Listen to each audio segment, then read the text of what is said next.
안녕하세요. 배신의 장미입니다. 오늘 이야기는 자식들의 지원이 너무나 당연하다 생각하시는 한 시댁에 관한 사연입니다. 부모의 보살핌을 받으며 살아왔으니 부모님을 봉양하는 것은 어쩌면 당연한 일일지도 모릅니다. 하지만 이 시댁은 해도 해도 너무하는 것 같은데요. 특히나 요즘같이 어려운 시기에 말이죠. 과연 어떤 사정이 있었는지 사연 속으로 들어가 보겠습니다. 결혼한 지 6년 차 되었고 일을 하는 여성입니다. 아직 아이는 없고 오직 내 집 마련 하나 하겠다는 일념하에 오늘도 고군분투하고 있습니다. 1년에도 몇 번씩 바뀌는 집값 정책 때문에 골머리를 앓기도 하지만 그래도 희망을 버리지 않고 살아가고 있어요. 물론 가끔은 원망도 되고 포기를 하고 싶은 마음이 들기도 하지만 저희만 힘든 것도 아니고 모든 사람들이 힘들어하는 것이니 어쩔 수 없는 일이다 라고 위안을 삼고 있습니다. 다행히 양가 모두 노후 대책 세워놓으신 분들이었고 자식들에게 손 벌릴 일은 없으신 분들이라 그나마 행운이라 생각했습니다. 그런데 얼마 전까지 모아놓은 돈들이 야금야금 나가기 시작했어요. 작은 틈 하나가 생기더니 결국 그 틈은 거대해져 갔고 만일 지금까지도 그 틈을 방치했다면 결국엔 무너지고 폭우를 맞았을지도 모르겠습니다. 잘 버티고 있는 저희에게 폭우를 맞을 수밖에 없게끔 위태롭게 만드신 분은 바로 저희 시어머니셨습니다. 우선 저희 친정 그리고 시댁의 상황에 대해서 간략하게 설명을 드려야겠네요. 저나 오빠는 친정 아버지가 좀 일찍 퇴직하시기를 바랐었습니다. 어린 나이에 학교도 제대로 졸업 못한 상황에서 일을 시작했었기 때문에 많이 지쳐 보였거든요. 아버지는 본인 힘 닿을 때까지 힘내어서 일해보마 라고 고집을 피우셨고 그때마다 오빠가 말리고 들었습니다. 이제 그만 노후를 즐기시라고 말이죠. 아버지 그만큼 하셨으면 되었습니다. 이제 손주들 재롱 보시면서 사셔도 되는 그런 연세세요. 다들 결혼시켰고 돈 들어갈 일도 없는데 뭘 그렇게 불안해하세요. 그만 일하시고 이젠 어머니랑 좋은 데 놀러도 가시고 더군다나 자식들 효도도 좀 받으셔야죠. 그렇게 말이라도 해줘서 고맙다. 그런데 늙을수록 손에서 일을 더 놓으면 안 되는 법이야. 게다가 우리 손주들 대학 들어갈 때 등록금이라도 대주고 어렸을 때 장난감이나 용돈이라도 주고 싶으면 내가 일을 해야지. 노인네가 집에만 있으면 더 늙어. 게다가 너희 엄마는 나랑 노는 것도 별로 안 좋아해. 자기 친구들이나 동네 할머니들이랑 노는 것을 더 좋아하지. 조금이라도 힘이 있을 때 몸을 움직여야지. 그러니까 니들은 우리 걱정일랑 말고 더욱 어려워진 시기에 가족들끼리 더 화합하고 서로 아껴주고 사랑하면서 살도록 해라. 우리는 신경 쓰지 말고 말이지. 아버지는 오랫동안 가구 공장 하나를 운영하십니다. 예전에 일감도 많았고 일하시는 분들도 제법 되었지만 지금은 거의 아버지 혼자서 띄엄띄엄 들어오는 일들을 처리하고 계시죠. 한 3년 전부터 들어오는 일들이 거의 없긴 했었지만 아버지는 가구 공장 문을 닫을 생각을 안 하고 계십니다. 일을 향한 욕심인지 아니면 일을 해야 한다는 부담인지 모르겠지만 아버지가 공장 기계에 손가락이 끼어서 수술을 받으신 적이 있었는데 하마터면 손가락이 없어질 위기에 처했었죠. 그때 엄마는 이제는 공장 문을 닫을 때라고 했습니다. 늙어서 민첩하지 않으니 그런 사고를 당한 것이라고 말이죠. 그런데도 아버지는 퇴원을 하시자마자 바로 공장으로 달려가셨던 분이었습니다. 아마도 아버지에게는 공장이라는 곳은 희망이자 애정이 듬뿍 담겨져 있는 그런 공간이었던 듯해요. 그래서 더 이상 저희는 아버지에게 퇴직을 권하지도 않고 일감이 없는 공장에 출근을 하셔도 아무 말도 하지 않게 되었죠. 그래도 운 좋게 가끔씩 두 분 드시고 싶으신 거 사 드실 수 있고 필요한 거 사실 수 있을 만큼의 일들이 들어오긴 하더라고요. 물론 가뭄에 콩나듯 말이죠. 그래도 워낙에 알뜰하시고 소비 자체가 크신 분들도 아니고 이미 노후 대책도 잘 세워놓으신 분들이라 친정 부모님을 딱히 걱정하며 살고 있진 않았었습니다. 그럼 상대적으로 저희 시댁을 말씀드리자면 집안 자체가 넉넉하지 않은 분들은 아니었습니다. 시아버지는 정년 퇴직을 하셔서 노후도 준비가 되어 있는 상태였고 어쩌면 저희 친정보다 형편은 더 나은 상태라고 볼 수 있었죠. 그런데 그 탄탄했던 노후 준비를 한 번에 털어먹어 버리는 일이 생기고 맙니다. 시아버지가 절대로 손을 대지 말았어야 할 주식에 손을 대기 시작하셨거든요. 왜 갑자기 주식에 손을 대기 시작하셨는지는 그 연유에 대해서는 알 수 없었지만 어느 날 시어머니가 제게 푸념을 하시는 바람에 그 사건을 알게 되었습니다. 시아버지의 주식 사랑과 욕망은 결국 집착으로 이어지게 되었거든요. 시아버지는 모든 돈을 주식에 투자를 하시면서 시어머니에게는 단 한 푼의 생활비도 주시지 않게 되었다고 했습니다. 집 한 채를 가지고 소소하게 월세를 받으시는 게 있는데 결국 시어머니는 제게 어려운 부탁을 하나 하시게 되었죠. 네 시아버지 정신이 어떻게 되었나 보다. 자나깨나 오직 컴퓨터만 쳐다보고 있고 끊었던 담배까지 요즘에 집에서 뻑뻑 피워대더라. 아니 그놈의 주식이 뭔지 아주 미쳐 환장한 것 같아. 게다가 거기에 손을 댄 다음에는 나한테 10원 한정을 안 줘. 생활비를 한 푼도 안 줘서 내가 정말 미쳐버릴 지경이야. 그래서 말인데 우리 그 사람들 한번 같이 찾아가 보지 않을래? 그 집세도 니네 아버지한테 다달이 150씩 꼬박꼬박 들어가잖니. 그 사람들한테 얘기해서 나한테 좀 넣으라고. 가서 사정 이야기하면 그렇게 해주지 않을까? 아니 아버님이 그 정도세요? 어떻게 생활비를 안 주실 수가 있어요? 그게 사실이에요? 도대체 얼마나 주식에 빠지셨길래. 주식 그거 막 하면 안 되는 건데. 그리고 만일 그 사람들 찾아간 거 아버님 귀에 들어가면 그건 어찌하려고 하세요? 차라리 아버님한테 솔직하게 말씀을 하시는 게 낫지 않을까요? 어떻게 돈을 한 푼도 안 주실 수가 있으실까요? 절대로 시아버지 모르게 해달라고 그들에게 부탁을 하면 된다고 시어머니는 제게 사정을 하셨고 결국 저와 시어머니는 시아버지 몰래 세입자를 찾아갔습니다. 시어머니는 그들에게 사정 이야기를 했어요. 그런데 계약서상 특이사항에 시아버지 계좌가 기재되어 있었고 매달 10일에 시아버지에게 입금을 한다는 조약사항이 있더군요. 괜히 남에게 좋지 않은 집안 사정을 내보인 셈이었습니다. 시어머니는 안절부절이셨어요. 당연히 그러셨겠죠. 시아버지가 생활비를 주지 않으시니 생활 자체를 유지할 수 없었을 테니까요. 그럼 시아버지에게 좀 이야기를 하면 되지 않냐라고 말을 할 수도 있겠지만 저희 시아버지는 독불장군이십니다. 오직 본인 말만이 정답이고 고집은 또 어찌나 세신지 황소고집 저리 가라 하시는 분이셨죠. 아들인 남편 또한 그런 시아버지를 감당해낼 수 없었기에 결국 저희는 시어머니에게 생활비를 지원할 수밖에 없었습니다. 그런데 정말 시아버지 행동을 이해할 순 없었어요. 아무리 본인 하시고 싶으신 대로 사시는 분이라고 하지만 그래도 가족을 나몰라라 하시는 분은 절대로 아니었거든요. 주식이라는 것이 그토록 무서운 거구나 싶었습니다.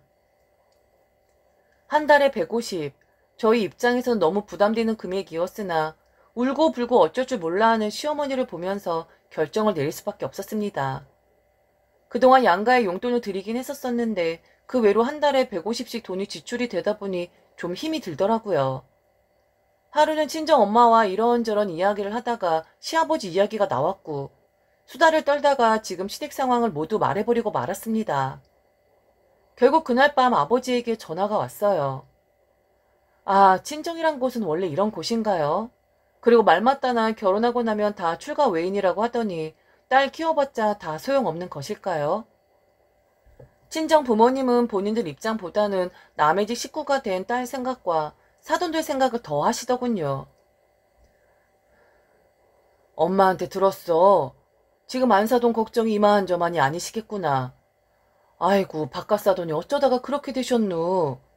그 성격이 얼마나 안사돈은 옥죄이시겠니? 이럴 때일수록 니들이 잘 보듬어 드려야 하는 법이란다. 그 속이 얼마나 시커멓게 타들어가셨겠누.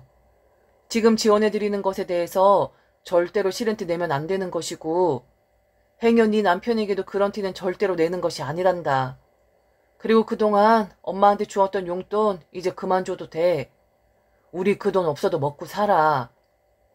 니들이 시댁에도 용돈 드리니 우리한테 미안해서 준 거 잘 아는데 지금은 상황이 상황이니만큼 시댁에 좀 더 신경을 써야 하지 않겠니?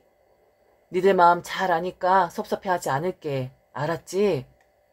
이럴 때일수록 네가 더 현명하게 굴고 마음을 더 넓게 써야 하는 거야. 부부가 돈 때문에 싸우게 되면 그것만큼 흉한 모습이 없거든. 알겠지? 그렇게 1년 넘는 시간 동안 시댁에 매달 150외, 시어머니 25, 시아버지 25 각각 지원을 해드렸습니다. 시어머니는 절대로 저희 부부가 시댁의 생활비를 지원한다는 것을 시아버지가 아시면 안 된다고 하셨습니다. 집안 사정을 자식들에게 말한 것을 알면 호통을 치실 것이 분명하다고 말이죠. 시아버지 앞에서 아무 말도 못하고 사시는 분이 시어머니라는 것을 잘 알았기에 저나 남편이 입조심을 했고 시어머니와 쿵짝을 맞춰 그렇게 도와드리곤 했습니다. 그런데 1년이 지나자 좀 이상한 생각이 들었어요. 분명 시어머니는 시아버지가 한 푼도 주지 않고 계시다고 했는데 사실 그게 현실적으로 불가능하지 않나요? 그래서 정말 1원 한 푼도 주지 않으시는 거냐고 물어보았는데 정말 그렇다는 거예요. 시아버지가 아무리 연세가 드셨어도 현실 감각이 떨어지시는 분이 아닌데 어떻게 1원 한 장 시어머니에게 주지 않으시는데 시댁 집안이 돌아가는 건지 궁금해하시지 않는 건지 좀 이상하더라고요. 그래서 그땐 아무리 두 분이 생활을 하셔도 150이라는 돈이 빠듯한 것이었기에 대략 시아버지가 적게나마 돈을 주시겠지라고 생각을 했었습니다. 시아버지는 과묵하셨고 엄하신 분이셨고 시어머니 성격은 좀 오바스러운 부분이 없지 않아 있는 분이셨거든요. 그런데 얼마 안 있어 모든 게 다 시어머니의 얕은 꾀라는 것을 알게 되었습니다. 어떻게 그런 거짓말을 하실 수가 있는 건지 그동안 시어머니를 안쓰러워하고 가엾게 여긴 제 마음까지 다 더럽혀지는 것 같았습니다. 어느 날 시아버지가 저와 남편을 부르셨어요. 그리곤 저희에게 통장 하나를 내미셨습니다. 왜 갑자기 통장을 내미시는 건지 의아한 표정으로 보고 있는데 시아버지가 원래 그러셨던 것처럼 툭 하고 말씀하셨습니다. 니들 이상한 거냐? 요즘 어떻게 돌아가는 건지 답답한데 뭐 많이 들어있진 않아. 좀 보태서 빨리 작은 집이라도 하나 마련해야 하지 않겠어? 둘이 같이 버는데도 왜 그렇게 민기적거리는 거냐? 빚 내는 게 무서워서 그래? 너무 안정주의로 가는 것도 요즘에 바보 같은 짓인 것 같더라. 얼른 안 되지만 보태서 얼른 니들 좀 마련하도록 해. 그래 얼른 손주도 안겨주고 할 거 아니야. 시아버지가 주신 돈은 1억 원이었습니다. 그 돈을 보고는 깜짝 놀랄 수밖에 없었어요. 시어머니에게는 생활비 한 푼 주시지 않는다는 분이 자식들에게는 1억이라는 돈을 주시다니 정말 놀랄 일이었습니다. 이게 바로 자식 사랑인 걸까요? 그런데 당당한 시아버지 표정과는 다르게 남편 표정이 좋질 않았습니다. 분명 시어머니 생각이 나서였겠죠. 통장을 받아들었던 남편은 시아버지 앞으로 쓱 내밀더니 이야기를 했습니다. 아버지, 그냥 이 돈 넣어두세요. 저희는 저희가 알아서 하겠습니다. 그리고 저 이 돈 못 받아요. 이렇게 큰 돈을 어떻게 그냥 받겠습니까? 이거 아버지 노후자금이시잖아요. 그냥 저희 신경 쓰실 바에야 어머니한테 좀 잘 대해주세요. 아, 자식들 생각하시는 아버지 마음 이해 가는데 이제 어머니한테 좀 신경을 써달라고요. 어머니한테 10원 한 장 안 주시면서 저희한테 이렇게 큰 돈을 주시면 어머니가 얼마나 허탈해 하시겠어요. 저 이 돈 못 받습니다. 남편의 저 말에 그날 시댁은 발칵 뒤집혔습니다. 시아버지는 남편에게 그 무서운 눈을 하시면서 지금 그게 뭔 말이냐고 물으셨고 결국 1년 동안 저희가 시어머니에게 지원을 한 생활비는 시댁의 생활비가 아닌 시어머니가 개인적으로 사용을 하셨던 게 밝혀지고 말았죠. 물론 시아버지가 주식을 시작하시면서 몇 달 정도는 시어머니에게 생활비를 지원 안 하신 것은 맞더라고요. 그런데 미리 목돈을 시어머니에게 주셨더군요. 다달이 생활비 명목으로 주시지 않았을 뿐이지 크게 몇 달 동안 사용을 하라고 미리 돈을 주셨던 거였죠. 그런데도 시어머니는 돈이 없다고 저희에게 애걸복걸을 하셨고 세입자를 찾아가는 행동까지 하셨으니 기가 막힐 노릇이었습니다. 왜 그런 행동을 하신 거냐고 왜 말도 안 되는 거짓말을 하셨냐고 물었는데 시어머니 대답을 듣고는 모두 다 놀랄 수밖에 없었습니다. 그 깐깐하신 시아버지도 말이죠. 왜? 나는 자식들한테 돈 달라고 하면 안 되는 거야? 이만치 키우고 이만치 정성 쏟았으면 돈 받으면 안 되는 거냐고. 그래, 나도 딴 주머니 좀 차보려고 했다. 네 아버진 주식한다 어쩐다 하면서 자기 주머니만 차는데 딱 한 달에 들어갈 돈만 주니까 내가 쓸 돈이 하나도 없어서 그래서 니들한테 그렇게 했다. 자식 다 키워놔봤자 다들 돈 있는 지들 아비 눈치만 보고. 니들이 언제 내 눈치 보고 내 사정 살펴봤니? 그 누구도 알아서 나한테 뭐 필요한 거 없냐고. 아니면 뭐라도 해주면 알아서 봉투 하나 쓱 찔러주는 그런 자식들이 있었냐고. 물론 니들 속이고 돈 받아간 건 잘못이지만 그래도 니들도 줄만 하니까 형편 되니까 준 거 아니야?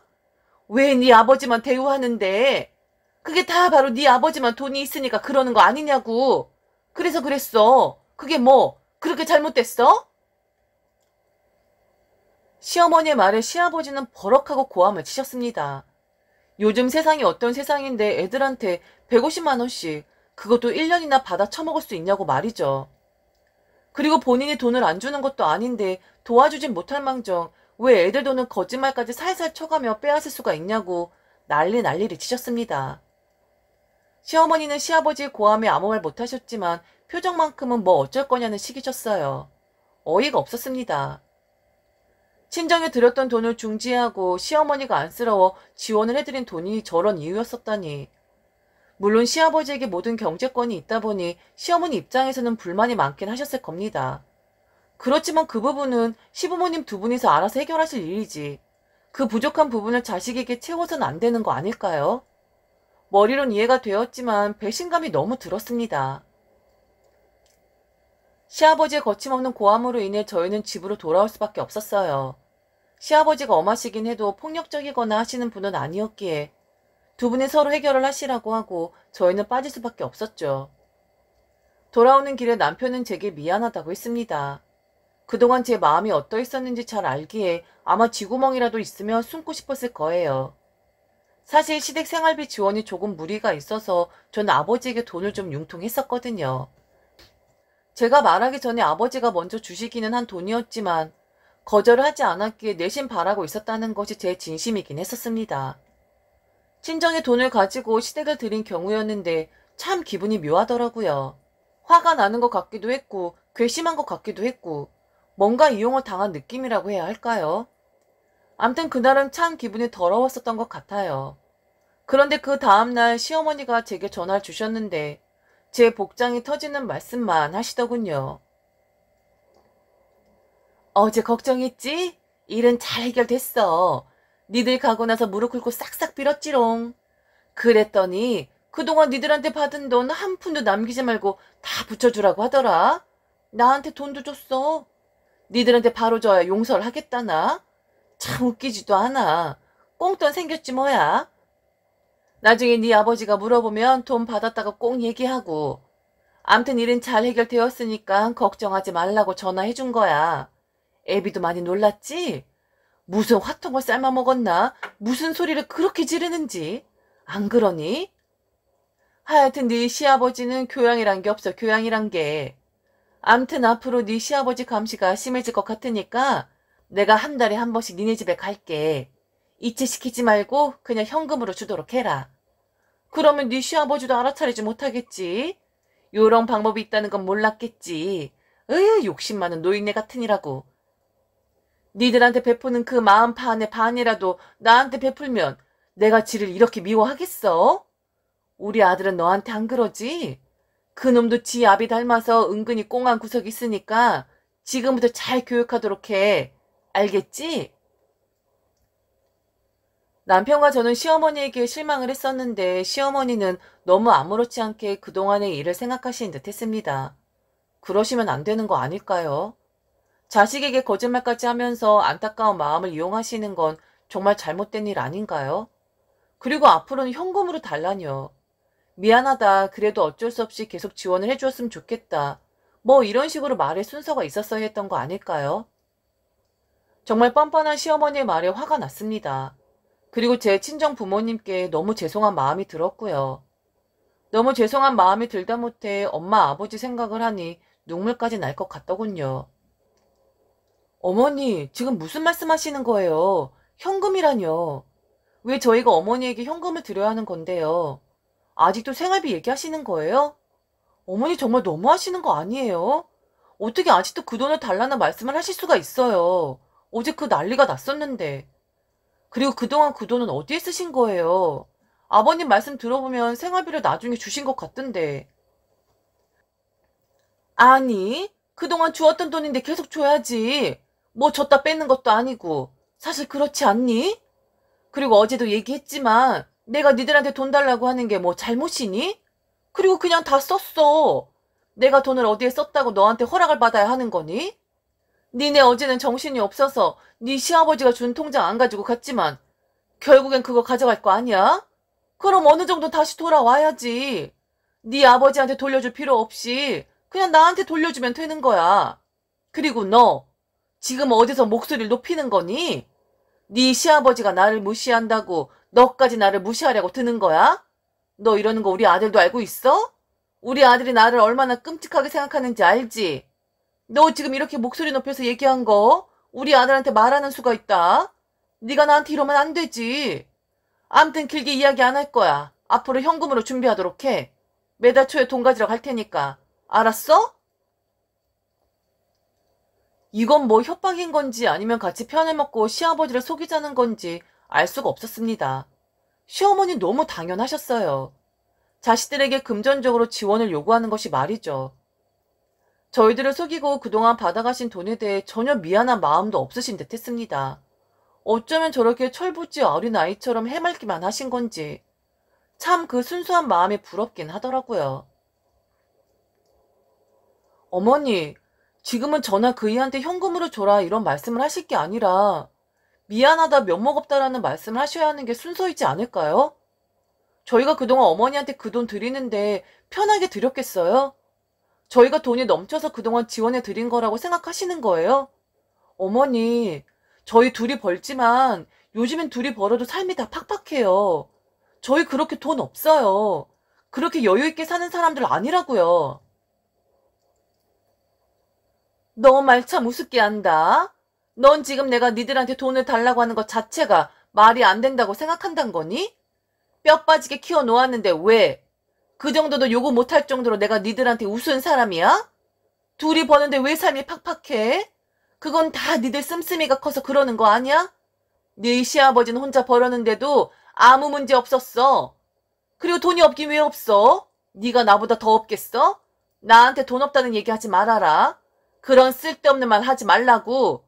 나는 정당하게 요구하는 것이고 받을만 하니까 달라고 하는 거야.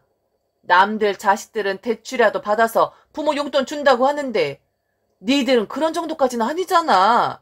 그리고 꼴랑 몇십만 원이 용돈이니? 나한테서 더 험한 말 나오기 전에 너 이제 그만 입 닫아. 안 그러면 더 험한 말 나온다. 저런 분이 저희 시어머니십니다. 요즘 둘이 벌어 넉넉한 사람들이 있습니까? 사회가 그런데 아무리 허리띠 졸라매고 또 졸라매도 매일 허덕이는데 저희가 씀씀이가 커서 그렇다고 오히려 저희들을 비난하는데 참 어이가 없었습니다. 몰라도 이렇게 모르시는 분이었나? 이렇게 뻔뻔하신 분이었나? 라는 생각이 들었어요. 결국 저 또한 시어머니에게 감정을 실어 말씀을 드릴 수밖에 없었습니다. 그만하세요. 지금 억지 부리고 있는 거 모르시겠어요?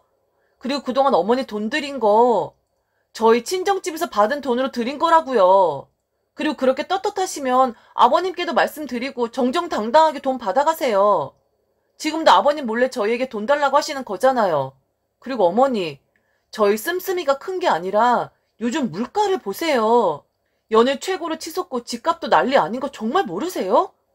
어떤 자식들이 대출까지 받아서 부모님 용돈을 드리는 건지 모르겠는데요.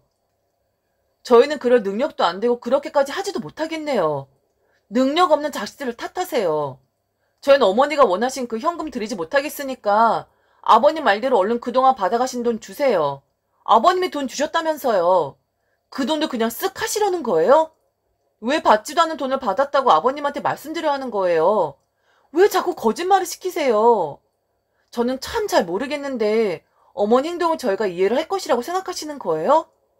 저희 어머니한테 지금 배신감 느끼고 있어요. 그 사람도 그렇고 저는 더더욱 그렇다고요.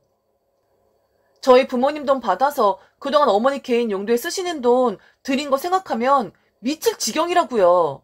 얼른 돈 되돌려 주세요. 저도 그 돈 받아서 저희 부모님께 돌려드려야겠어요. 그날 남편도 시어머니에게 난리를 쳤습니다. 아무리 그래도 그렇지 그런 식으로 눈속임하는 것은 아니라고 말이죠. 그리고 어머니에게 대단히 실망했다고 그 실망감이 너무 커서 보고 싶지 않을 정도라고 악다구니를 썼습니다. 아마 제 앞이니까 그랬는지도 모르겠습니다. 잔뜩 똥을 씹어버린 마음으로 시어머니는 저희 부부에게 1년간 받아가신 돈을 내놓으셨습니다. 지금은 정말 대면대면하게 지내고 있어요.